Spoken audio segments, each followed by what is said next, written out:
you love movies and movie discussions, you've come to the right place. Who am I, you ask? I am the Wiz, and I'm here today to review the 2023 animated film Spider-Man Across the Spider-Verse, with the voice talents of Shameik Moore, Oscar Isaac, Hailee Steinfeld, Daniel Kaluuya, and Jason Schwartzman, which is a film that is created by Sony Animation Studios. Let's get into the plot of Spider-Man Across the Spider-Verse. In the first movie, Miles Morales and Gwen Stacy are separated into their different universes. In this movie, you come back at some time later where Miles Morales is alone and misses Gwen Stacy, but they are then reunited after Gwen Stacy becomes a part of a quote-unquote Spider Society, which is led by Spider-Man 2099. But with this leads into a fight with a villain called The Spot, which leads Miles Morales and Gwen Stacy to go to all sorts of different universes and multiverses to try and defeat him. So now that we know the plot, let's get into my first point about Spider-Man Across the Spider-Verse. First off, if you saw the first film, you already know this, but the animation in Spider-Man Across the Spider-Verse is gorgeous. It is absolutely fluid. It is beautiful to look at. It is very colorful, very well animated. But the thing that this film does really well is the style. Whenever you go into different multiverses, it's all done in a different type of animation style, a different type of color palette, or even just like a different look entirely when you go into different types of multiverses. So, for example, there is a Lego multiverse. There's also one that's based off of like 1400s Italian artistry. There's also one that's set in a multiverse that is basically in Mumbai. Like, there is a definite style to everything in the film that makes it really eye-popping and eye-catching. The only thing I can see a problem with a lot of people is a kind of a cognitive dissonance that happens when you're watching the movie. For example, one thing I kept thinking in the film is, are the characters aware that they are animated different? I know that in the beginning of the film, Gwen Stacy does mention how weird the Vulture looks when she's fighting them, but it seems like no one else really says anything or really goes into how weird some of these characters look. For example, Spider-Punk has a very different art style and a different look than, let's say, Spider-Man 2099.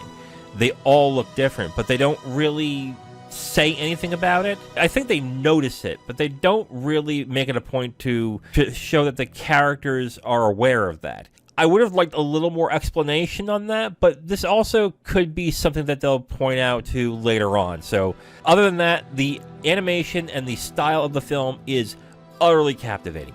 Great work on that. Second point, the way that the characters are written, especially Gwen Stacy and Miles, are really good. With the exception of Logan, I think these are the best written characters in a comic book movie I think there has ever been. And I've always said that when it came to a certain type of place, I think Black Panther did the best by making a place a character. But when it came to writing characters, Logan is probably the best, in my opinion. Coming in second is this movie, because the way that they wrote both Gwen and Miles is incredibly well done. And the fact that the film gives a lot of smaller moments for these characters to grow and to actually feel lived in and real is something that I think is a huge plus in this movie. A lot of comic book movies, when they come up with characters, they come up with the characters, but they have to fit a certain mold that is comfortable within that universe.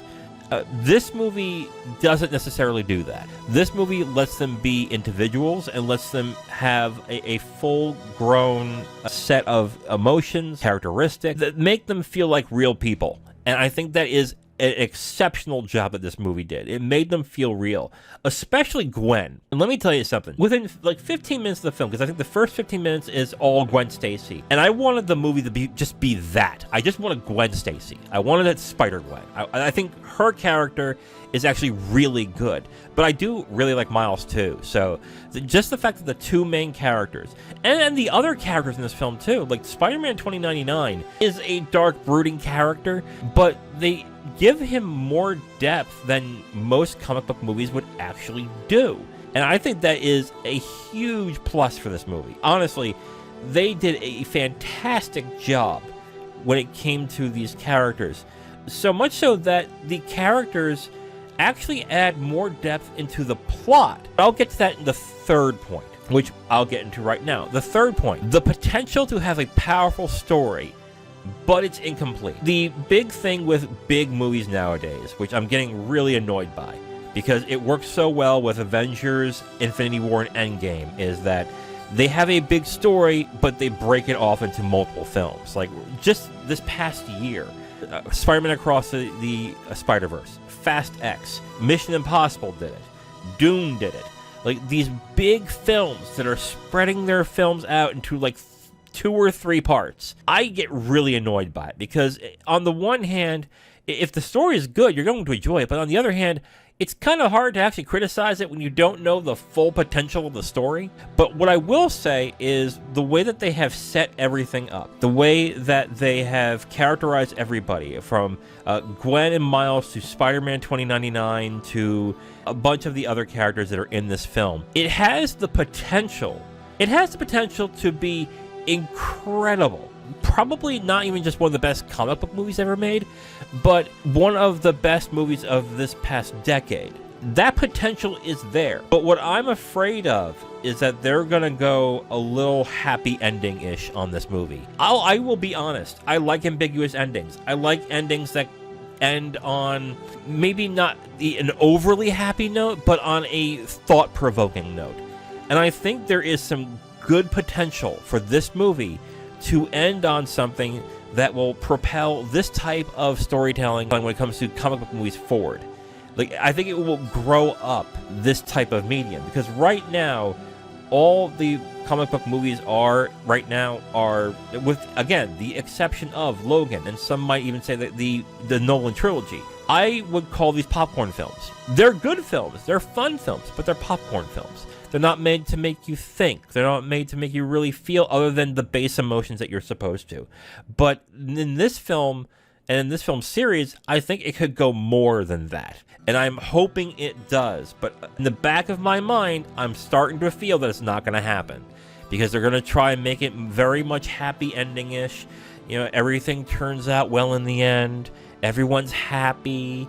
The villain is vanquished, stuff like that. So I'm really afraid of what is going to happen when Beyond the Spider-Verse happens. But the potential for something really special is there. I just can't say it's there right now because the story is incomplete. Who would I recommend this for? First off, if you're a fan of the first movie, yeah, no-brainer. See it. It's great. I think it actually is better than the first one. I will say that right off the bat. People who seek out amazing animation. I'm talking about fans of films from Makoto Shinkai, Satoshi Kon, the Quay brothers. People who like stunning, different animation, or just beautiful animation. You have to check this out. Would I reach it up there with something like a 5 centimeters per second or a Paprika? It gets there. It's there, but I don't know if I would say it goes over that. But it's very good. I think the animation is really good in this movie. And then if you are into young adult or teen stories, yes, this is a young adult or teen story. It is. I mean, I will not deny that. But even so, I think it's a very strong version of those. It is interesting that sometimes some of the best stories are films about teenagers and about young love or just young emotions, because those emotions are incredibly palpable. And even though I am an adult and I'm 40, I can still remember my time having those feelings and how it made me feel. And it's very effective in this movie, too. So the emotional resonance that you would have with Miles and Gwen is definitely there, and it's one of the strongest aspects of this film. Who do I not recommend this for? If you have an extreme case of comic book movie fatigue, I'd say avoid it. Now, I want to put the emphasis on extreme. Like, if you are so tired of superheroes, if you cannot stand the sight of a Superman, Spider-Man, Wolverine, whatever, if you are done with that, then yes, avoid it. Otherwise, if you've been tired of the MCU and you're like, I'm kind of done with it, it's over, I would still say give this a shot. It's very good. But if you are just so tired of, like, I don't even want to see a cape or cowl, then yeah, fine, avoid it. I get it. If you don't like busy animation, now what do I mean by busy animation? The movie's kinetic. There is a lot going on. There's a lot of details, a lot of different types of animation, lots of colors, just a lot of different things that are going on. If you don't like that type of style, where it seems like a lot's going on and you're about to miss a bunch of stuff, then yeah, you might not like the animation so much. But I will say this, I would still say give it a shot. But if you know that, like, films, Paprika, animated films that have different types of art styles, that, again, pop, very colorful, have very weird, stilted kind of animation at times, I would say maybe not for you, but I would still even say give it a shot. You might actually like it. I will say also, if you can't stand different animations interacting with each other, like a computer animated one interacting with a hand-drawn animated one, then I would say maybe not for you. And on the last one, if you prefer to watch a complete story, I am this way specifically with video games. When I know that there is a part 1, 2, and 3, I wait until all 3 are out and then I play it. That's me with video games. So if you're annoyed by a movie where there is no ending, then yeah, I'd say avoid this until that sequel completes the story. Overall, I recommend Spider-Man Across the Spider-Verse. It is a fun movie. Even for a movie that's 2 hours and 30 minutes, it didn't feel long, even though the action wasn't great, I think. But I think the animation and the character work is really, really good in that. For that alone, especially for Gwen and Miles, I think this is a really good movie and that you should give it a shot. So I recommend Spider-Man Across the Spider-Verse. Now, if you want my full review on this movie, you can go to my website at IamTheWiz.com. You'll have my full written review right on the site, along with a link to the video that has this review that you just listened to.